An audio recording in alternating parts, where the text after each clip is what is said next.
చిన్న ప్రార్థన చేసుకుందాం. కృపగలిగిన దేవా, దయగలిగిన తండ్రి, ఈరోజు ప్రభు యవనస్తుల కూడికగా మరి చిన్న సమావేశం ఏర్పాటు చేసుకున్నాం తండ్రి. ఇది రానున్న దినాల్లో ప్రభు మేమందరము కూడా నీలో అంటుకట్టబడి ఉండి బహుగా ఫలించి విస్తరించి దేవా అనేకులకు తండ్రి మరి నశించిపోతున్న ఆత్మలన్నీ కూడా రక్షించడానికి మీరు ఈ లోకానికి వచ్చారు. మిమ్మల్ని మేము తండ్రి నాన్న ప్రభు మీ సిలువ ఎత్తుకొని మమ్మల్ని మేము ఉపేక్షించుకొని నిన్ను వెంబడించి దేవా నీకు పాత్రలుగా ఉండినట్లుగా మమ్మల్ని దీవించడం ప్రార్థన చేస్తున్నాం. నీ వాక్యం ధ్యానిస్తూ ఉండగా నీ వాక్యము చేత నీ ఆత్మ చేత మమ్మల్ని అందరినీ బలపరచమని వాక్యమై ఉన్న యేసయ్య పరిశుద్ధ నామంలో అడిగి వేడుకుంటున్నాం మా పరమ తండ్రి, ఆమేన్. మన ప్రభువైన యేసుక్రీస్తు ప్రభు వారి యొక్క కృపయు సమాధానము కూడి వచ్చిన మనందరికి నిండుగా మెండుగా ప్రభు ప్రసాదించును గాక, ఆమేన్. గమనించండి, యెషయా గ్రంథము 40వ అధ్యాయము 31వ వచనాన్ని మనము పఠించుకుంటా ఉన్నాం. మరి యెహోవా కొరకు ఎదురు చూచువారు నూతన బలము పొందుదురు, వారు పక్షిరాజు వలె రెక్కలు చాపి పైకి ఎగురుదురు, అలయక పరిగెత్తుదురు, సొమ్మసిలక నడిచిపోదురు. కనుక మొట్టమొదటిగా మనం చూస్తూ ఉంటే యెహోవా కొరకు ఎదురు చూచువారు, and those who are wait for the Lord, దేవుని కోసం ఎదురు చూసేవారు ఏం పొందుకుంటారంటే నూతన బలము పొందుకుంటారు. ఈ లోకములో చాలా సందర్భాల్లో మనకి నిరాశ నిస్పృహలు వస్తూ ఉంటాయి, అపజయాలు వస్తూ ఉంటాయి, కష్టాలు వస్తూ ఉంటాయి, శోధన వస్తూ ఉంటుంది, బాధ వస్తూ ఉంటుంది. అలాగే మనం అనుకున్నది ఏది కూడా మనం సాధించలేనటువంటి పరిస్థితి మనకి కలుగుతూ ఉంటుంది.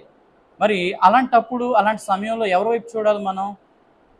మన ఇంట్లో ఎవరు కూడా మనకు సాయం చేసేవాళ్ళు లేరు, మన పర్సనల్ ప్రాబ్లమ్స్ ఎవరు కూడా తీర్చేవాళ్ళు లేరు. అలాంటి టైంలో మనం ఎవరి మీద డిపెండ్ అవుతాం? చాలా సందర్భాల్లో వీ డిపెండ్ ఆన్ ఫ్రెండ్స్. ఎవరి మీద ఆధారపడతాం? First friends. బాగా క్లోజ్గా ఉన్న ఫ్రెండ్స్తో ఏం చేస్తాం? We share our burdens. మన బాధలు మన కష్టాలు ఏం చేస్తాం? వారితో షేర్ చేసుకుంటాం. బట్ నీ ఫ్రెండ్ దానికి ఉపశమనం కలిగించగలుగుతాడా? ఆ ఫ్రెండ్ కొంతవరకే he can give and ideas and suggestions to you and advice to you, but he can't make you solution of your every problem. ఎవరు సొల్యూషన్ చేయగలరు అంటే the only God can do it. ఎవరు చేయగలరు? దేవుడు మాత్రమే చేయగలరు. ఎందుకంటే he knows better than every one.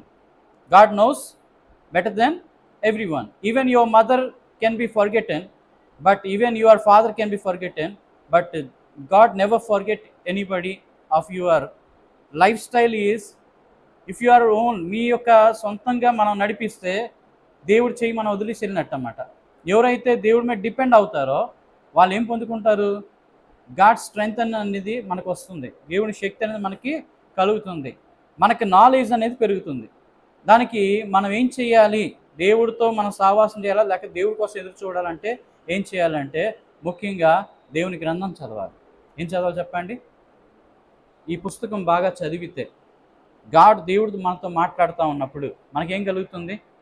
ఒక సొల్యూషన్ మనకు వస్తుంది. ఇందులో మాటలు మనం నమ్ముకొని మోకరించి ప్రార్థన చేస్తే, విశ్వసించి ప్రార్థన చేస్తే మన జీవితాల్లో టర్నింగ్ పాయింట్ వస్తుంది, మన జీవితాల్లో మార్పు అనేది కలుగుతుంది, మన జీవితాల్లో ఎదుగుదల అనేది వస్తుంది. ఎందుకంటే ప్రార్థన పరిస్థితులను ఏం చేస్తుంది? మార్చివేస్తుంది. మన జీవితంలో ఏడుస్తాం, బాధపడతాం, అలాగే మన మీద మనం కోపపడతాం, మన మీద మనం ఏం చేసుకుంటాం? విసుక్కుంటూ ఉంటాం. కానీ ఇవన్నీ సొల్యూషన్ అవుతాయా? కాదు. ఇంకొంచెం బాధ అనేది పెరుగుతుందే తప్ప ఏం కూడా సొల్యూషన్ కాదు. కానీ దేవుని కొరకు ఎవరైతే కనిపెడతారో, ఎవరైతే దేవుడు ఇచ్చేటువంటి ఆయన యొక్క దర్శనం కోసం, లేక ఆయన చూపించేటువంటి కృప కోసం, ఆయన చూపించే ప్రేమ కోసం, ఆయన చెప్పేటువంటి మాట కోసం ఎవరైతే ఎదురు చూస్తారో వారు నూతనమైనటువంటి బలాన్ని పొందుకుంటారు.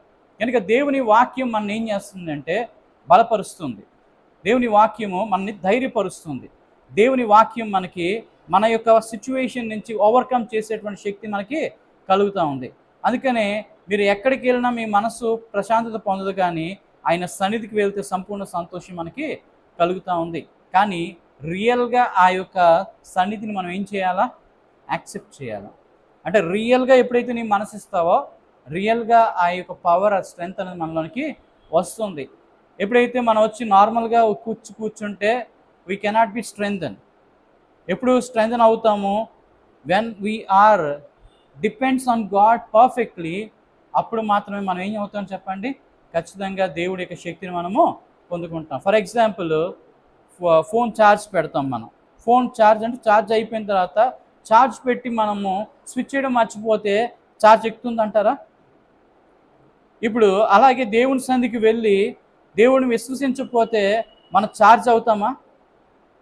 బైబిల్ చదవకపోతే ఛార్జ్ అవుతామా? ప్రార్థన చేయకపోతే ఛార్జ్ అవుతామా? ఆయన అడుగుజాల్లో నడవకపోతే ఛార్జ్ అవుతామా? లేదు, అవ్వము. ఎందుకంటే అది మనం చేస్తేనే అవుతాం. అలాగే స్విచ్ చేస్తేనే ఛార్జ్ అవుతుంది. అది కూడా స్విచ్ చేసిన తర్వాత కరెంట్ లేకపోతే ఛార్జ్ అవుద్దా? స్విచ్ చేయబడాలి, కరెంటు ఉండాలి, ఫోన్ ఛార్జ్ అవ్వాలి, ఛార్జర్ కూడా బాగుండాలి. అలాగే మన జీవితంలో ప్రార్థన సహవాసం ఉండాలి, వాక్యం చదవాలి, వాక్యాన్ని అనుసరించాలి, దేవునితో సహవాసం చేయాలి. ఫ్రెండ్లీగా దేవునితో ఉండడానికి మనం ప్రయత్నం చేస్తున్నప్పుడు మనము దేవుని శక్తిని అనేది ఏం చేస్తాము? అనుభవించగలుగుతాం. ఎలా ఉంటుంది దేవుని శక్తి అంటే? It is a universal power. ఎలా ఉంటుంది చెప్పండి? ఫర్ ఎగ్జాంపుల్, మీరు ఉన్నారు, నీకు బాగా అలసటగా ఉంది, నీరసంగా ఉంది, తర్వాత దాహంగా ఉంది. అలాంటి టైంలో నీవు ఒక చక్కని మంచి గ్లాస్ మజ్జిగ తాగామనుకోండి, ఎలా ఉంటుంది నీకు? ఎలా ఉంటుంది? అలసటగా ఉన్న వ్యక్తికి గ్లాస్ మజ్జిగ తాగితే ఎలా ఉంటుంది? కాస్త రిలీఫ్గా అనిపిస్తుంది. ఒక చెట్టు నీడలో కూర్చుంటే ఏమనిపిస్తుంది? హాయిగా అనిపిస్తూ ఉంటుంది. అలాగే దేవుడు కూడా చెట్టు నీడ లాంటి గొప్పవాడు. అలాగే నీ దాహం తీర్చేటువంటి గొప్ప దేవుడు, నీ ఆకలి తీర్చేటువంటి గొప్ప దేవుడు, అలాగే మీ మనోవాంఛలు సిద్ధింపజేసేటువంటి గొప్ప దేవుడు. కనుకనే మన మనస్సులో కోరికలు భూమి మీద ఎవ్వరు తీర్చలేరు. కానీ ఎవరు తీర్చగలరు? ఎవరు తీరుస్తారు? దేవుడు తీరుస్తాడు. ఇప్పుడు ఒక్కొక్కరికి ఒక్కొక్క తలంపు ఉంటుంది. ఇప్పుడు తను అనుకుంటాడు, నేను సక్సెస్ఫుల్ బిజినెస్ మ్యాన్ అవ్వాలి, అందరూ కూడా నన్ను అప్రిషియేట్ చేయాలి, నేను ఒక స్థాయిలో ఉండాలి అనే మనస్తత్వం తనకు ఉంది. అది ఎప్పుడైతే అవుతుందో అప్పుడు సంతోషపడతావా లేదా? సంతోషపడతావు కదా. అలాగే తనున్నాడు, తను దేవుల్లో ఎదగాలి, దేవుడి దర్శనం చూడాలి, చాలామందికి నేను రక్షణకరంగా పనిచేయాలా, నేను ఎంతోమంది ఆత్మలను నా ద్వారా ఏమవ్వాలా? రక్షింపబడాలని తపన ఉంది. తన జీవితం కన్నా దేవుని కోసం ఎక్కువగా ఆలోచిస్తూ ఉన్నాడు. దేవుడి మీద ఆనుకున్నప్పుడు అది నెరవేరుతుందా లేదా? అవుతుంది. అలాగే భాస్కర్, తనకి ఇప్పుడు పెళ్ళిడి వచ్చింది కనుక ఒక మంచి భార్య ఉండాలి, ఇల్లు కట్టుకోవాలి, అమ్మను బాగా చూసుకోవాలి, నా జీవితంలో ఎటువంటి లోటు లేకుండా సంతోషంగా దేవునిలో జీవించాలి, నేను సొసైటీలో కూడా మంచి పేరు తెచ్చుకోవాలి అని ఉంది. అది నెరవేరింది అనుకో, ఎలా ఉంటుంది నీకు? సంతోషంగా ఉంటుంది. అలాగే బాబు ఉన్నాడు, తను డాక్టర్ అవ్వాలి అని ఆశ ఉంది. అలాగే ప్రార్థన చేసుకుంటా ఉంటే దేవుడు ఏదో రీతిగా ఏం చేస్తాడు? డాక్టర్ చదివే అవకాశము ఇస్తాడు. డాక్టర్ కంప్లీట్ చేసేటువంటి రీతిగా దేవుడు స్ట్రెంథెన్ చేసి నడిపిస్తాడు. సక్సెస్ఫుల్ అయిన తర్వాత మనం అందరం ఎవరి దగ్గరికి వచ్చి చెప్పుకుంటాం? దేవుని దయ అంటాం. When we are getting some reward from, మన ద్వారానే అది కలిగినప్పటికీ కూడా ఏమనుకుంటాం? చివరికి అల్టిమేట్గా దేవుని దయ వలన నేను ఈ స్థాయిలో ఉన్నాను అంటారా లేదా? చాలామంది అంటారు, పొలిటీషియన్స్ అంటారు, దేవుడు దయ వల్ల, ప్రజల ఆదరణ వల్ల ఏం చేశాను, నేను ఒక ఎమ్మెల్యే గెలిచాను, ఒక ఎంపీగా గెలిచాను, నేను డాక్టర్ అయ్యాను, ఇంజనీర్ అయ్యాను, మా అమ్మ నాన్న దయ వల్ల నేను ఒక ఐఏఎస్ ఆఫీసర్ అయ్యాను అంటారా లేదా? చాలామంది అలాగే వాళ్ళంటూ ఎవరి పేరు ఎత్తుతారు? దేవుడి పేరు కూడా ఎత్తుతారు అన్నమాట. అంటే మనం సక్సెస్ఫుల్ అవ్వాలి అంటే మనం డిసిప్లైన్డ్ లైఫ్ అనేది మన జీవితంలో అలవాటు చేసుకోవాలి. మన ఓటమికి మనమే కారణం. మన ఓటమికి ఎవరు కారణం అండి? మనమే కారణం. ఎందుకంటే మనలో పంక్చువాలిటీ ఉండదు, మనలో హానెస్టీ ఉండదు, మనలో డిసిప్లిన్ ఉండదు, మనలో లేజినెస్ ఉంటుంది, మనలో ఇంకేముంటాయి చెప్పండి? లేనిపోయిన ఆలోచనలు ఉంటాయి. పర్ఫెక్ట్గా ఏది థింక్ చేయము, పర్ఫెక్ట్గా ఏ పని చేయము, పర్ఫెక్ట్గా బ్రతకడానికి ప్రయత్నము చేయము. అడ్డదిడ్డంగా మన జీవితాలు అనేవి ఉంటాయి. Then success will come or not? రాదు. ఎందుకు అంటే ఆ డిసిప్లిన్ లైఫ్ అనేది మన గమ్యస్థానానికి చేరుస్తూ ఉంటుంది. ఫర్ ఎగ్జాంపుల్, గోపాల్పూర్ బీచ్కి వెళ్ళాలి. ఎక్కడికి వెళ్ళాలి చెప్పండి? మనం గోపాల్పూర్ బీచ్కి వెళ్ళాలి. బీచ్కి వెళ్ళాలి అనుకున్నప్పుడు మీకు రూట్ ఏంటి? హైవే ఎక్కాలి. ఎలాగైనా సరే ఏ హైవే ఎక్కాలి మనం? NH5 అనేది హైవే ఎక్కి అక్కడి నుంచి మనం ఎటు తిన్నగా వెళ్ళాలా లేదా? ఎటు నుంచి వెళ్ళినా కూడా ఏమొస్తుంది చెప్పండి? గోపాల్పూర్ బీచ్ వస్తుందా రాదా? ఎటు నుంచి వెళ్తే వస్తుంది? తిన్నగా వెళ్ళాం వస్తుంది, లేదు అంటే అడదడంగా తిరుక్కొని వెళ్ళినా కూడా వస్తుంది. కానీ అడ్డదిడ్డంగా తిరుక్కొని వెళ్ళినప్పుడు సమయం లేట్ అవుతుందా లేదా, వృధా అవుతుందా లేదా? ఇప్పుడు చాలా సందర్భాలు మనం ఎలా చేస్తామంటే, నేను గోపాల్పూర్ బీచ్ వెళ్తానని వెళ్ళాల్సిన రూట్ వైపు వెళ్ళకుండా ఎటు తిరుగుతాం మనం, లోపల లోపల లోపల విలేజ్ల్లో తిరిగి తిరిగి తిరిగి అలసిపోయి చివరికి రూట్ తెలియక ఏం చేస్తాం, మొత్తానికి చేరుకుంటాం అక్కడికి. కానీ ఏదో 25 నిమిషాల్లో 40 నిమిషాల్లో వెళ్ళాల్సినటువంటిది 2.5 గంటలు పట్టింది అనుకోండి, ఏమైనట్టు, సమయం వృధా అయినట్టే లేదా? అలాగే మన జీవితంలో కూడా మన డిసిప్లిన్ లేకపోతే ఏమవుతుందంటే గమ్యాన్ని చేరుకుంటాం కానీ ఆలస్యంగా చేరుకుంటాం. కనుక దేవుడితో సహవాసం చేస్తే మనము ఈక్వల్గా తొందరగా మన జీవితంలో మన గమ్యస్థానానికి ఏం చేస్తాం, రీచ్ అవ్వగలుగుతాం. దేవుడు మన పట్ల ఎంతో కృప చూపిస్తూ ఉన్నాడు, ఎంతో దీవెనిస్తూ ఉన్నారు. చాలామంది మరి లోకంలో బానిసలు అయిపోతూ ఉన్నారు. కొంతమంది మీలాంటి యవనస్తులకి వ్యసనాలు ఉన్నాయి. ఏం వ్యసనం? తాగడం, సిగరెట్ తాగడం, అలాగే చెడ్డ కార్యాల్లో ఉండడం, డ్యాన్సుల ప్రోగ్రాంలో డ్యాన్సులు వేయడం, కుప్పిగెంతులు వేయడం, కొట్టడం, నరకడం, చంపడం, అనేక రకాలైనటువంటి వీటిల్లో ఏమవుతున్నారు, నిమగ్నమై ఉంటున్నారు. వీళ్ళందరితో కాకుండా దేవుడు మనల్ని సేఫ్గా ఉంచాడా లేదా? వాళ్ళతో మనం సహవాసం చేసినట్టు ఏమైపోతాం, పాడవుతాం లేదా?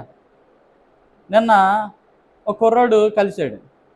వాడు ఒక 10 నిమిషాల్లో వస్తానని చెప్పి బయటికి వెళ్ళాడు. అంటే ఒక ఇన్స్టిట్యూట్లో మేము ఒక దగ్గర చదువుతున్న దగ్గర బయటికి వెళ్ళి వచ్చాడు. 10 నిమిషాల తర్వాత ఆడు వచ్చి నా పక్కన కూర్చున్నాడు సోఫా సెట్ మీద. ఆడి నోటి నుంచి సిగరెట్ కంపు చూడడానికి వాడి ఏజ్ 18-19 సంవత్సరాలు ఉంటాయి. 18 and 19 years ఓన్లీ. అన్నాడు, సిగరెట్ వాసన ఆడి దగ్గరికి వస్తుందని అనుకోలేను నేను. నీకు సిగరెట్ వాసన వస్తుందా అని అన్నాను. అంటే వాడు అన్నాడు, నేనే తాగాను అన్నాడు. నేనే తాగానంటే ఆ సిగరెట్ స్మెల్ నాకు పడదు. ఆడు మాట్లాడుతుంటే ఆ స్మెల్ గుప్పమని ఏం చేస్తుంది, వస్తూ ఉంది. నేను కొంచెం దూరంగా కూర్చొని ఏం అనుకోవద్దు, నాకు ఆ స్మెల్ పడదు అని అంటే వాడు అంటున్నాడు, ఏంటి రోజు తాగుతావా అంటే అప్పుడప్పుడు తాగుతాను అన్నాడు.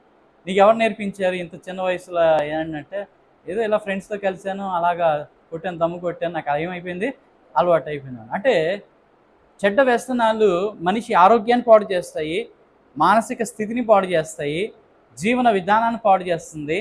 వాళ్ళు వెళ్ళాల్సినటువంటి గమ్యస్థానానికి వాడు వెళ్తాడా చెప్పండి? వాడి కెరియర్ బిల్డప్ అవుతుందా? అవ్వదు. కనుక చదువుకునే పిల్లవాడు చదువు మీద కాన్సన్ట్రేషన్ పెట్టకుండా వేరే వాటి మీద కాన్సన్ట్రేషన్ పెట్టడం ఏమైపోద్ది, చదువు స్పాయిల్ అయిపోద్దా లేదా? కొంతమంది చదువు కాకుండా ఆటల మీద ఎక్కువగా ఫోకస్ పెడతారు. దేని మీద? చదువుకోవాల్సిన టైంలో ఏం చేస్తారు, ఆటలు ఆడడానికి వెళ్తారు బయటికి, క్రికెట్ ఆడడానికో వాలీబాల్ ఆడడానికో. ఎప్పుడు ఆడుకోవాలా అవన్నీ కూడా? చదువు ముగించిన తర్వాత, లేకపోతే జాలీగా ఉన్న టైంలోని, ఫ్రీగా ఉన్న టైంలో ఏం చేయాలి, మనం ఆడుకోవచ్చు. బట్ కెరియర్ని పక్కన పెట్టి ఆట అనుకుంటే జీవితం ఏమైపోద్ది, సవాల్ అవుతుందా లేదా, ఆట అవుతుందా లేదా? సో అలాగనమాట మనిషి జీవితంలో మనం ఏదైతే చేయాలనుకుంటున్నామో దాని మీదే కంప్లీట్ ఫోకస్ పెట్టాలి. మల్టిపుల్ వాటిని పెట్టుకోవడం వల్ల ఏమవుద్ది, మనం ఏది కూడా చేయలేం. మల్టిపుల్ టాస్క్ అనేది కొంతమందే చేయగలరు, అంతమంది చేయలేరు. మల్టిపుల్ టాస్క్ అంటే అర్థం ఏంటంటే, ఈ పని చేయడం, ఇంకో పని చేయడం, ఇంకో పని చేయడం, ఇంకో పని చేయడం. దాన్ని ఎవరు చేయగలరు? Who can able to manage it, ఈ కెన్ మేనేజ్. బట్ కొత్తగా ఉన్నట్టు చేయడం అవుతుందా, అవుద్దా? అవ్వదు. కనుక మన జీవితంలో కూడా మల్టిపుల్ టాస్క్ కన్నా ఒకే ఒక గమ్యస్థానాన్ని చేరుకోవడానికి ఒకటే టాస్క్గా పెట్టుకుని ఏం చేయాలా, ప్రయత్నం చేస్తే ఖచ్చితంగా అవుతుంది. దేవుని కోసం ఎదురు చూడడం అంటే ఏంటంటే, ఆయన సన్నిధిలో ప్రార్థన చేసి ఆయన అడగాలి. కెరియర్ గురించి ఏం చేయాలా, దేవుడిని అడగాలి. దేవా, నన్ను ఏం చేయాలనుకుంటున్నావు, నన్ను ఎలా దీవించాలనుకుంటున్నావు అని ప్రార్థన చేస్తే దేవుడు సాయం చేస్తాడా లేదా? తప్పకుండా సాయం చేస్తాడు. దావీదు దినం నాకు ఎన్నిసార్లు చేశాడు ప్రార్థన? 3 times he was prayed and 7 times he gave the thanksgiving prayer to the God. దేవుడికి 3 సార్లు ప్రార్థన చేసి 7 సార్లు ఏం చేశాడు, దేవుడిని స్తుతించాడు. ఇంకా గొప్ప విషయం ఏంటంటే, దేవుడు సాంగ్స్, పాటలు ఏవైతే ఉన్నాయో అవి మన నోటిన రావాలి. మన నోటి నుంచి పాట పాడితే మన బ్రెయిన్ ఎదుగుదల పెరుగుతుంది, మన కంఠస్వరము, వాయిస్ కూడా ఏమవుతుంది, సరవుతుంది. మీరు ఎప్పుడైనా చూడండి, చాలామంది మాట్లాడడానికి సిగ్గుపడుతూ ఉంటారు. ఏంటి, ఎందుకు అంటే, నాకు సరిగ్గా మాట్లాడడం రాదు అని. నాకు పాట పాడితే సరిగ్గా వాయిస్ రాదు అని అనుకుంటారు. అలాగే కొంతమంది కమ్యూనికేషన్ స్కిల్స్ అనేవి సరిగ్గా ఉండవు అన్నమాట. ఇవన్నీ కూడా పోవాలంటే ఏం చేయాలా? న్యూ థింగ్స్ అనేవి మనం నేర్చుకోవాలి. కొత్త విషయాలు నేర్చుకోవడం వల్ల ఏమవుతాయి? బ్రెయిన్లో న్యూరన్స్ అనేవి డెవలప్మెంట్ అవుతూ ఉంటాయి. న్యూ లాంగ్వేజెస్ నేర్చుకోవాలా, న్యూ యాక్టివిటీస్ నేర్చుకోవాలా, కొత్త కొత్త విషయాలు బైబిల్ నుంచి తెలుసుకోవాలా, పాటలు పాడడం దేవుడి దగ్గర నేర్చుకోవాలా. అలాగే అవసరమైతే సువార్త ప్రకటించడం, గాడ్స్ గాస్పెల్ కూడా మనం చెప్పగలిగేటువంటి రీతిగా మనము నేర్చుకుంటే ఖచ్చితంగా ఏమవుతామండి, మనం అంటే ఎన్హాన్స్మెంట్ అనేది అవుతుంది. కనుక కెరియర్లో మనం సెటిల్ అవ్వాలన్నా, జీవితంలో సెటిల్ అవ్వాలన్నా, బ్రతుకులో ఒక స్థాయికి వెళ్ళాలన్నా ఎవరి ఆదరణ ఉండాలి అంటే ఖచ్చితమైనటువంటి దేవుని ఆదరణ, ఓదార్పు మనకి అవసరమై ఉంటుంది. కనుక మనము దేవుని మాటలని శ్రద్ధగా వినాలి, ఆయన ఆజ్ఞలు శ్రద్ధగా ఏం చేయాలి? నెరవేర్చాలి. అప్పుడు ఈ దీవెనలన్నీ మీ మీదకి వచ్చి మీకు ప్రాప్తించును అన్నారు. కనుక దేవుని యొక్క జ్ఞానాభిషేకం కావాలంటే రైట్ వే, రైట్ టైంలో ఏం చేయాలనేది మనకి తెలుసుకోవాలి. చాలా సందర్భాల్లో మనకంట మన యొక్క జూనియర్స్ లేకపోతే మనకన్నా సీనియర్స్ కొంతమంది ఏమవుతారు? ఒక స్థాయిలో ఉంటారు వాళ్ళు. మనం ఎక్కడ ఉంటాం? ఇక్కడే ఉండిపోతాం. అరే నాతో చదువుకున్నాడు, బాగా చదువుకొని ఏం చేయాడు? ఒక మంచి ఉద్యోగం అయ్యాడు, నేనేమయ్యాను? సరిగ్గా నేను డిసిప్లిన్గా లేకపోవడం వల్ల నా లైఫ్ ఇలాగ అయింది. కనుక అనుకుంటామా లేదా? సో నా జీవితంలో ఒకే బెంచ్ మేటు నా ఫ్రెండ్ వాడు డిప్యూటీ కమిషనర్ అయ్యాడు, అలాగే ఇంకోడు బ్యాంకు మేనేజర్ అయ్యాడు, ఇంకోడు డాక్టర్ అయ్యాడు. అలాగా రకరకాలుగా ఒక్కొక్కరు ఏం చేశారు? ఎదిగారు. నేనేమయ్యాను? దేవుని యాజకుడు, పాస్టర్ అయ్యాను. మంచిదా కాదా? మంచి పొజిషన్లో ఉన్నాం లేదా? ఉన్నాం. కనుక ఎవరు డిసిప్లైన్డ్గా వారి జీవితాన్ని ఒక స్థాయిలో నాకు ఇది కావాలి అని అనుకుంటారో వాళ్ళకి వస్తుందా రాదు? అది వచ్చి తీరుతుంది. దేవుడు ఇస్తాడు ఖచ్చితంగా. కనుక మనం ఎవరి కోసం ఎదురు చూడాలంటే దేవుని కోసం ఎదురు చూస్తే మనకి స్ట్రెంగ్త్ అనేది వస్తుంది, మన పని మనం చేసుకోవడానికి. కనుక వారు పక్షిరాజు వలె రెక్కలు చాపి పైకి ఎగురుతురు. పైకి అంటే ఉన్నతమైన స్థానానికి వెళ్తాం. ఒక పక్షిరాజు అంటే ఎవరండి?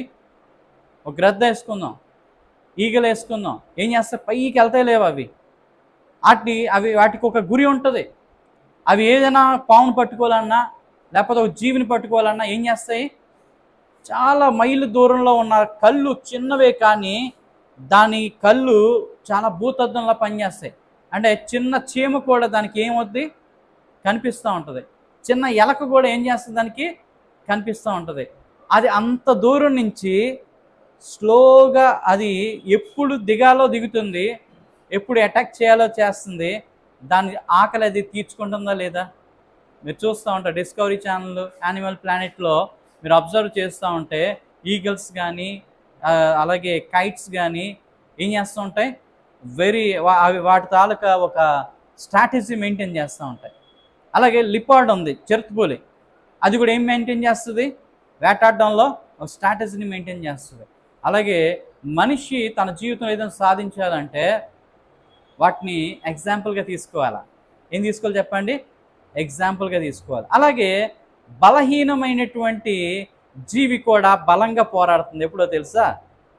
ఒక తల్లి కోడి తన పిల్లల దగ్గరికి నాగుపాము వస్తుంది అనుకోండి, ఇట్ విల్ ఫైట్ ఎగెన్స్ట్. ఏం చేస్తుంది? పాముతో పోరాడి పామును చంపుతుంది, కానీ తన పిల్లలు చంపడానికి అవసరమైతే దాన్ని చంపి చచ్చిపోతాయి, కానీ ఏం చేయదు? తన పిల్లలు చావడానికి మాత్రం అవకాశము ఇవ్వదు. అంటే ఒక బలహీన జీవి, అంటే అదేమో పాయిజనస్, కొట్టిందంటే చచ్చూరుకుంటుంది. దాని తాలూకు కాటు దీన్ని తగలకుండా జాగ్రత్త పడుతూ డిఫెండ్ చేసుకుంటూ ఏం చేస్తుంది? ఫైట్ చేస్తుంది. దగ్గరికి వెళ్ళకుండా ఏం చేస్తుంది? దూరం వెళ్ళేటట్టుగా దాన్ని భయపెడతా ఉంది. అలా భయపెట్టి ఏం చేస్తుంది? ఖచ్చితంగా అది దరిద్రలో రాకుండా దాని దారి మళ్లించుకుని పోయినట్టే చేస్తుంది భయపెట్టి. లేదు అంటే పోరాడి దాన్ని చంపి ఇది చచ్చిపోవడమైనా జరుగుతుంది. సో పోరాటం అనేది లైఫ్లో ఆ కోడిని చూసి నేర్చుకోవాలా, కోడిని చూసి నేర్చుకోవాలా, ఒక గెద్దను చూసి నేర్చుకోవాలా, ఒక చీమ చూసి నేర్చుకోవాలి. చీమ వేసవి కాలంలో ఏం చేస్తుంది చెప్పండి? వెరీ హార్డ్ వర్క్ చేసి ఎంతో తను ఉన్న బరువు తక్కువ, కానీ అది దానికంటే ఎక్కువ బరువుని ఏం చేస్తుంది? ఒక చీమ మోస్తుంది. ఒక ఒడ్డు గింజ ఎంత బరువు ఉంటుంది, చీమ ఎంత బరువు ఉంటుంది? దాన్ని నెయ్యి ఒక కాటాలో ఏమి ఎక్కువ అవుతుంది? అది మోసేటువంటి బియ్యం గింజ బరువు ఎక్కువ, చీమ బరువా తక్కువ. బట్ అయినా సరే ఏం చేస్తుంది? అది లాక్కుంటా వెళ్తుంది, లాక్కుంటా తోసుకుంటా. దానికి అవసరం అయితే ఒకవేళ వేరొక చీమ అవసరం అయితే ఏం చేస్తుంది? 2-3 చీమలు దాన్ని పట్టుకొని ఏం చేస్తుంటే తీసుకుంటా వెళ్ళి దాన్ని ఎక్కడైతే స్టోర్ చేయాలో అక్కడ ఏం చేస్తుంది? స్టోర్ చేస్తుంది. సోమరి చీమరి వద్దకు వెళ్ళి నేర్చుకో అన్నాడు దేవుడు. ఎక్కడికి వెళ్ళి నేర్చుకోవాలంట అండి? A lazy person has to learn from ant. యాంట్లో చాలా యాంట్స్ అనేవి ఏం చేస్తాయి? కొకోన్స్ అనే ఒక గుడ్డులో నుంచి అవి బయటకు వస్తూ ఉంటాయి. వాటిని ఆ చీమలు పుట్టిన తర్వాత వాటికి ఏం చేస్తారు? ఈ పెద్ద చీమలు ఏవైతే ఉన్నాయో అవి ఎక్సర్సైజ్ చేయిస్తూ ఉంటాయి. ఒక్కొక్క చీమ మీద వేసుకొని చూసుకొని తీసుకెళ్తూ ఉంటాయి. చీమ పైకి ఎక్కి ఏం చేస్తుంటాయి? ట్రావెల్ చేస్తూ ఉంటాయి. ఆ చీమని ఈ చీమ ఏం చేస్తుంది? అన్నీ నేర్పిస్తూ ఉంటుంది, ఎక్సర్సైజ్ నేర్పిస్తూ ఉంటుంది. మనకి చీమ స్టోరీ మనకు తెలియదు, కానీ చీమల గురించి మనం అధ్యయనం చేస్తే we can learn a lot of things. ఆ గుడ్లు అవి స్టోర్ చేసుకుంటాయి, జాగ్రత్తగా దాన్ని పరీక్షించడం కొన్ని చీమలు ఉంటాయి. మీరు ఎప్పుడైనా గమనించండి, అవి పెట్టినటువంటి గుడ్లు ఏవైతే ఉన్నాయో చీమలు, అక్కడ కొన్ని చీమలు కాసుకొని కూర్చుంటాయి. ఆ చుట్టూ కూడా వలయంలా ఉంటాయి. అవి ఏం చేస్తాయంటే దాని తాలూకు ఏవి కూడా వేరే వచ్చి అటాక్ చేయకుండా వాటిని కాస్తాయి. అవి మళ్ళీ పరిపక్వత అయ్యి ఆ గుడ్ల నుంచి చీమలు వచ్చేంత వరకు ఆ చీమల్ని, ఆ చిన్న చీమల్ని పెంచి పెద్ద చేయాల్సిన బాధ్యత కొన్ని చీమలు ఏం చేస్తాయి? తీసుకుంటూ ఉంటాయి. అలాగన చీమలకి ఒక డెడికేషన్ లైఫ్ అనేది మనకి కనిపిస్తుంది. అవి వెళ్ళేటప్పుడు కూడా దారి చూసుకోండి, చాలా స్ట్రైట్గా వెళ్తాయి. ఒకదాని వెనకాల ఒక లైన్ వేసుకొని ఏం చేస్తాయి? వెళ్తూ ఉంటాయి. అంటే వెరీ డిసిప్లైన్డ్గా వెళ్తూ ఉంటాయి. అలాగే చీమ ఎప్పుడు కూడా పైకి ఎక్కుతున్నప్పుడు పడిపోతే కూడా అది మాందో, అది మళ్ళీ అల్టిమేట్ ఎక్కడికైతే వెళ్ళాలో గమిస్తానికి అంతవరకు ఏం చేస్తుంది? ప్రయత్నం చేస్తూ ఉంటుంది. ఒక రాజు అంటండి మరి యుద్ధంలో పలుమార్లు ఏమైపోయాడు? ఓడిపోతూ ఉన్నాడు. Repeatedly he is defeating the war. అతను రాత్రి వచ్చి పడుకొని మంచం మీద చాలా నిరాశగా ఉన్నాడన్నమాట. సో అట్ ద టైం ఒక చీమ అతనికి కనిపించింది. ఒక పెద్ద చీమ, అంటే గండు చీమ అంటాం కదా, బ్లాక్గా ఉంటుంది.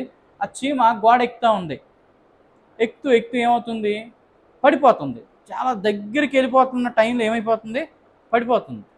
పడిపోతున్నా సరే ఆ చీమ ఎక్కడం మానలే. చివరికి అది వెళ్ళాల్సిన హోల్ ఏదైతే ఉందో అక్కడికి ఆ చీమ ఎక్కుకుంటా ఏం చేసింది? లోపలికి వెళ్ళిపోయింది. అప్పుడు ఈ కింగ్కి ఒక పాఠం గుర్తొచ్చిందన్నమాట. ఏంటంటే చీమ ఏమి నేర్పించిందంటే, అది ఎన్నిసార్లు పడిపోయినా దాని ఓటమిని అంగీకరించలే. దాని సక్సెస్ అయ్యేంత వరకు ఏం చేసింది? ప్రయత్నం అనేది చేసింది. అలాగనే రాజుకు ధైర్యం వచ్చిందన్నమాట. Why should I accept my defeat? నేను బ్రతుకుతానో చస్తానో, నేను ఈసారి స్ట్రాటజీ ప్రకారంగా నాకున్నటువంటి అంగుబలాన్ని అంతటినీ కూడా ఏం చేస్తాను? నేను ఉపయోగించి ఆల్ మై స్ట్రెంగ్త్ ఉపయోగించి ఏం చేస్తాను? ఈసారి బ్యాటిల్ ఫీల్డ్లో నేనే విన్ అవ్వాలి అని చెప్పి ఏం చేశాడు? చాలా బర్నింగ్ డిజైర్తో, చీమ ఇచ్చినటువంటి ధైర్యంతో ఏం చేశాడు? వెళ్ళి పోరాడితే గ్రాండ్ సక్సెస్ అనేది వచ్చింది. తను అప్పుడు అనుకున్నాడు, the ant was learn me a wonderful. ఏం నేర్పించింది? ఒక అద్భుతమైనటువంటి ఎఫర్ట్ అనేది నాకు నేర్పించింది. అలాగున ప్రతి జీవి మనకి ఏం చేస్తుంది? నేర్పిస్తుంది. మృగములు విచారించి మనకి బోధిస్తూ ఉంటుంది. పగలు బోధ చేస్తుంది, రాత్రికి రాత్రి ఏం చేస్తుంది? జ్ఞానంను తెలుపుతూ ఉంది. కనుక మనము ఈ క్రియేషన్ నుంచి ఏదో కొంత మనం ఏం చేయాలా? నేర్చుకోవాలా. మన మనసు నుంచి కొంత నేర్చుకుంటా ఉన్నాం. మనసు ఎలాంటిది చెప్పండి? మనసు ఎలాంటిది? మనసు, హార్ట్లో ఉన్నటువంటి మైండ్ ఎలాంటిది? చంచలం, సున్నితమైంది. ఎస్, సాఫ్ట్ అనమాట. మైండ్ ఎలాంటి చెప్పండి? సాఫ్ట్గా ఉంటుంది. కొంతమంది హార్డ్గా ఉంటుంది. మరి కొంతమంది ఏముంటుంది? బాబు చెప్పినట్టు చంచల మనస్తత్వము ఉంటుంది. మరి కొంతమంది డిసిప్లైన్డ్ మైండ్ ఉంటుంది. మరి కొంతమంది రెస్ట్రిక్టెడ్ మైండ్ అన్నమాట. ప్రతిదీ కూడా ఏం చేస్తాడు? నాకు ఇది తీసుకోను, నాకు ఇది వద్దు, నేను ఇది చేయను, నా వల్ల ఇది కాదు అని అనుకునే మైండ్ ఏంటంటే రెస్ట్రిక్టెడ్ అన్నమాట. అంటే తాను రెస్ట్రికేషన్ చేసుకుంటాడు. ఏమంటే నా వల్ల కాదు అంటే the person who is having negative మైండా కాదా? ఏదైనా సరే నా వల్ల కాదు అనుకునేవాడు ఏమవుతున్నాడంటే ఈజ్ ఎక్నాలజింగ్ హిస్ ఇన్పొటాన్షియల్ అంటే అతనిలో పొటాన్షియలిటీ లేదని ఒప్పుకోవడం అన్నమాట. నేను ఇది చేయగలను అనేవాడు పాజిటివ్ మైండ్, నా వల్ల కాదు అనుకునేది ఏం చెప్పండి, నెగిటివ్ మైండ్ సెట్. అవునా కదా?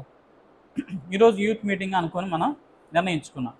I was expected more than 10 members, ఒక 10 మంది అయినా ఏం చేస్తారు, వస్తారు అని అనుకున్నా. కానీ ఎంతమంది వచ్చాం మనం, ఒక 4 మెంబర్స్ అనేది రావడం జరిగింది. బట్ ఏం చేయకూడదు, ఎఫర్ట్ అనేది మానేయకూడదు. ఈ ఆదివారం 4 వచ్చారు, నెక్స్ట్ ఆదివారంకి ఏం అవ్వచ్చు, 10 మంది అవ్వచ్చేమో. పాజిటివ్గా థింక్ చేద్దాం. ఏం చేద్దాం, పాజిటివ్గా థింక్ చేద్దాం. దేవుడు ఎవ్రీ టైం మనకు నేర్పిస్తుంది ఏంటో తెలుసా, విశ్వాసంలో బలపరచడం. విశ్వాసం అనేది మన మీద ఉండాలి, దేవుడి మీద ఉండాలి, మనం చేసే పని మీద ఉండాలి, మనం ఏదైతే అనుకుంటున్నామో చేస్తున్నామో దాని మీద కూడా మనకి సెల్ఫ్ కాన్ఫిడెన్స్ అనేది చాలా ప్రాముఖ్యమైనది. కనుక ఆత్మవిశ్వాసాన్ని ఏం చేయాలా, పెంపొందించుకోవాలి. ఒకవేళ ఎలాంటి ఆత్మవిశ్వాసం ఉండాలంటే, ఒకవేళ మన ఎవడైనా సరే కట్టేసి ఒక మూటలో కట్టేసి సముద్రంలో ఇసిరేసినా కూడా దాన్ని చీల్చుకొని అయినా సరే ఈదుకొని అయినా సరే ఏం చేయాలి, నేను బయటకు వచ్చేస్తాను అనే అంత కాన్ఫిడెంట్ మనకు ఉండాలి. ఎంత కాన్ఫిడెంట్ ఉండాలా? కనుక సో ఆ రీతిగా అటువంటి కాన్ఫిడెంట్ మనలో ఉంటే మనం ఎప్పుడు కూడా ఏమో చెప్పండి, భయపడాల్సిన అవసరం అనేది లేదు. మన జీవితంలో మనం ఏదైతే అనుకుంటామో, ఏదైతే సాధించాలనుకుంటామో అది డిపెండ్ అయ్యింది ఎవరి మీద, మన మీద డిపెండ్ ఉంది, మనం నమ్మినటువంటి దేవుడి మీద కూడా డిపెండ్ అయింది. సో మనందరికీ తెలిసినటువంటి స్టోరీ, డేవిడ్ ఉన్నాడు. David is a boy, 18 years boy. అతనికి పెద్ద కండలు ఏమి లేవు, is not tall at all, పొడవు కూడా లేడు. అలాగే తనకి పెద్ద ఏమీ కూడా యుద్ధ నైపుణ్యం కూడా లేదు, ఎక్కడ కూడా వార్ స్ట్రాటజీలో వార్ చేసినట్టుగా కూడా లేదు. సో డేవిడ్కి ఉన్నదంతా తెలిసిందంతా ఏంటంటే దేవుడు. ఏం తెలుసు చెప్పండి, దేవుడిని స్తుతించడం, ఆరాధించడం, గణపరచడం, ఎందుకు తెలుసు. బట్ అతను ఏమన్నాడంటే, అతనికి వచ్చినటువంటి ఒక విద్య ఏంటంటే ఒడిశా క్యాట్ బాల్ టైప్లో ఉంటుంది సార్, అందులో వేసి ఆ రాయిని ఏం చేస్తాడు, ఏదైనా ఒక గొర్రెని పట్టుకోవడానికి ఒక తోడేళ్ళు కానీ, ఉల్ఫ్ కానీ, లేకపోతే లయన్ కానీ, ఇంకేది కానీ వస్తుంది అంటే ఏం చేస్తుంది, ఆ రాయి పెట్టి కొడతాడు, ఇక్కడ కొడతాడు అన్నమాట. కొట్టగానే ఏమవుద్ది, ఆ జీవి వెంటనే పడిపోద్ది, స్లో తప్పి పడిపోగానే ఏం చేస్తాడు, దాన్ని నోట్ పట్టుకుని ఇలా చీల్చేసి దాన్ని వేస్తాడు. Okay bye. సో ఈ రీతిగా అనమాట ప్రతిదీ కూడా ఏమవుతుంది అంటే అతను అంత గట్టిగా దాన్ని చీల్చి చంపేస్తాడు, ఎలుగుబంటి అయినా సరే, సింహాన్ని అయినా సరే. That is the power of the God. దేవుని యొక్క స్పిరిట్ అతనికి అలా నడిపిస్తూ ఉంది. సో గొలియాతు అనే ఒక వ్యక్తి అందరినీ భయపెడతా ఉంటాడు, భయాందోళన గురి చేస్తాడు, పెద్ద కత్తి పట్టుకుంటాడు, కొడతా ఉంటాడు, అందరిని చంపేస్తూ ఉంటాడు, పెద్ద పెద్ద రాళ్ళు తీసి ఏం చేస్తుంటాడు, మనుషుల మీద విసిరేస్తూ ఉంటాడు. ఎవరు ఉంటారా, భయపడతారా లేదా? ఇంత పెద్ద రాయి తీస్తాడు, ఇలా విసురుతాడు, నలుగురిని, ఆ రాయి నలుగురు తగిలింది అనుకో ఏమైపోతారు, అక్కడికక్కడ చచ్చిపోతాడు. వాడేమో కొండ మీద ఉంటాడు, వీళ్ళేమో కింద ఉంటారు. సో అలాంటి వాడి దగ్గరికి వెళ్ళి యుద్ధం యెహోవాది అని చెప్పి ఒడిసిలో వేసి గిర్రని తిప్పి విసురుతాడు. విసరగానే ఏమవుతుంది, రాయిలు ఇక్కడ తగులుతుంది, అంతే మొత్తం ఇలా బోర్లు పడతాడు. పడగానే ఆడు మళ్ళీ లేచి కొడితే చంపేస్తాడు కదా. ఆడు ఇంకా లెక్క ముందు ఈయన పరిగెట్టుకుంటా వెళ్ళి ఏం చేశాడు, కత్తి తీసేసి తల మీద వేసి జుత్తు పట్టుకుని ఏం చేస్తాడు, లాక్కుంటా తీసుకుంటూ వెళ్తాడు. అంటే ఆ పవర్, ఆ స్ట్రెంగ్త్ ఎక్కడి నుంచి వచ్చిందంటే దేవుని నమ్మడం వల్ల వచ్చింది, దేవుని స్తుతించడం వల్ల వచ్చింది, దేవుని ప్రార్థన చేయడం వల్ల వచ్చింది. అయితే మనం మనుషుల్ని అలా చంపడానికి కాదు నేను చెప్తుంది, అని ఎగ్జాంపుల్గా మన కష్టాలు అలాగా ఏం చేయాలా, మన డిఫికల్టీస్ని అలా నరికేయాలన్నమాట. We have to cut our difficulties, our problems, our hardship, ఇవన్నిటిని కూడా ఏం చేయాలా, ఓ రేంజ్లో వాటన్నిటిని కూడా మనం డిఫీట్ చేయాలంటే మనం అంత స్ట్రెంగ్త్ అని ఉండాలి. ఇప్పుడు ఫర్ ఎగ్జాంపుల్ మానసిక ఒత్తిడి ఉంటుంది, స్ట్రెస్ విల్ కమ్, డిప్రెషన్ వచ్చేస్తూ ఉంటుంది, మనకి ఏదో ఒకటి మైనస్ పాయింట్ అయిపోయిందని చెప్పి బాధపడుతూ ఉంటాం. కానీ దాన్ని ఏం చేయాలి చెప్పండి, తీసి పక్కన పడేయాలా అంటే ఏం చేయాలా, మనం దాన్ని కేర్ చేయడం మానేయాలి. ఆటోమేటిక్గా ఏమైపోతుంది, సప్రెస్ అవుద్దా లేదా. ఇప్పుడు కాళ్ళకి ముళ్ళు గుచ్చుకుంది, కాళ్ళు ఏం గుచ్చుకుంది, ముళ్ళు గుచ్చుకుంది, ముళ్ళు గుచ్చుకున్న ముళ్ళు నొప్పి ఉంటుంది. సో అది నువ్వు నడుస్తూ ఉన్నప్పుడల్లా ఏమొస్తుంటుంది, సురుకు సురుకుమని నొప్పి వస్తుంది, నీ మైండ్కి తెలుస్తూ ఉంటుంది. ఆ ముళ్ళుని నువ్వు తీసేసి బయట పడేసిన తర్వాత నీకు నొప్పి వస్తుందా? The same process. స్ట్రెస్ అనేది కూడా, డిప్రెషన్ అనేది ఇట్స్ లైక్ నీడిల్, ఒక చిన్న ముళ్ళు లాంటిది. దాన్ని ఏం చేయాలి చెప్పండి? ఏం చేయాలా?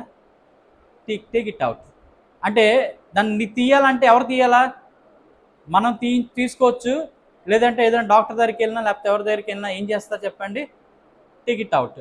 కొంతమంది స్ట్రెస్ని, డిప్రెషన్ని ఓవర్కమ్ చేయలేక డాక్టర్, సైకాలజిస్ట్ దగ్గరికి వెళ్తారు, సైకియాట్రిక్ దగ్గరికి వెళ్తారు. వాళ్ళు ఏం చేస్తారు? కొన్ని ప్రాసెస్ని వాడి, హిప్నోసిస్ వాడి ఏం చేస్తారంటే they will take out your stress. వాళ్ళకి నువ్వేం చేయాలి? కొంత డబ్బులు చెల్లించుకొని నీ స్ట్రెస్ను వాళ్ళు తీయడానికి, నీ ముళ్ళును తీయడానికి వాళ్ళు ప్రయత్నం చేసి నిన్ను రిలీఫ్ చేస్తారు. అలాగే మన జీవితంలో మనది మనమే తీసుకోవాలంటే మనం ఎలా ఉండాలి చెప్పండి? దేవుడి మీద డిపెండ్ అయితే we can able to remove of our self. మన స్ట్రెస్ మనకు రిలీఫ్ అవుతుంది. ఎప్పుడు రిలీఫ్ అవుతుంది అంటే బైబిల్ చదివితే రిలీఫ్ అవుద్ది, ప్రార్థన చేస్తే రిలీఫ్ అవుద్ది, దేవుని సమావేశాల్లోకి వెళ్తే రిలీఫ్ అవుతుంది. దేవుడు మన అద్భుతంగా ఆశీర్వాదకరంగా దీవిస్తాడు. కనుక అటువంటి రీతిగా దేవుడు మనందరినీ కూడా దీవించి తన రాజ్యం కొరకు వాడుకొని నూతన బలముతోనూ, నూతన శక్తితోనూ, పక్షిరాజు యవనం వరకు కొత్త యవనం మన అందరికీ కూడా దేవుడు దయచేసి దీవించును గాక. ఆమేన్.